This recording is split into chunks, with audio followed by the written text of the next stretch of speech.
Now, the Tembisa Hospital CEO, Dr. Lekopane Mokgaladi, has been served with a notice to place him on precautionary suspension over the death of Shoni Letole. This follows the report by the Health Ombudsman that substandard patient care and poor treatment received by the 34-year-old at the hospital led to his death. For some reaction, we are now joined by Khwezi Mabaso, the coordinator for Justice for Shoni Campaign. Khwezi, good evening, and thank you for joining us on the news at Prime today. Evening, sir, and evening to your listeners. It's about accountability, is it not? And action now has been taken to give the CEO 5 days to respond on why he should not be suspended. Is that action enough? Is that the type of action you were expecting?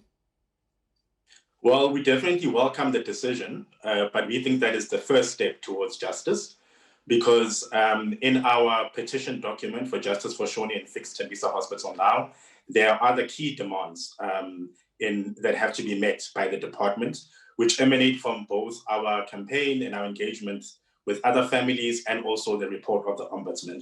And they speak to the systemic structural failures within the hospital itself and also the broader Tembisa health system.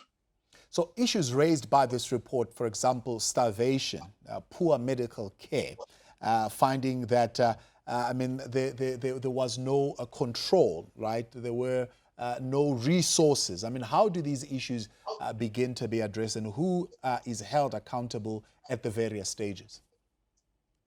Well, obviously, the main issue is that the main people to be held accountable is the Department of Health, both at the provincial and the national level.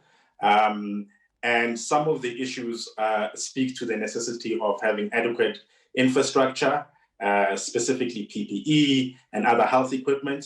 Another important issue that came up was the fact that the hospital could not even keep proper records, and there was a falsification of information when the department engaged the senior leadership of the hospital, and also when the Ombudsman also was conducting his investigation. So, I mean, there are deep structural issues that need to be resolved, especially because that hospital is a designated COVID-19 and a tertiary hospital. And one of the other main issues that came out is that the hospital does not even comply with the basic prescripts of COVID-19 health guidelines. So Parliament saying actually that's precisely part of the problem, that it is classified as a tertiary hospital when actually it should be, or when it operates essentially like a district hospital.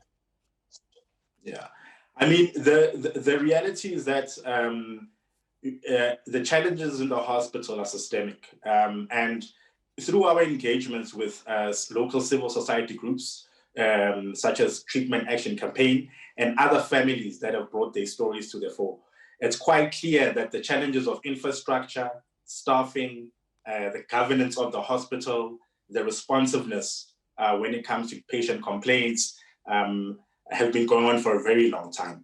And this is why we've emphasized that our campaign is not only about our late brother Shoni Sani, but also we think that his case actually reflects a deep, long-standing problem at the hospital that needs to be resolved, because we're thinking also about the future of healthcare in Tembisa at large, and not just the punitive measures that must be implemented. Khwezi Mabaso, appreciate your time. Coordinator for Justice for Shoni Campaign. They're reacting to the news of possibly a suspension of the CEO at Tembisa Hospital.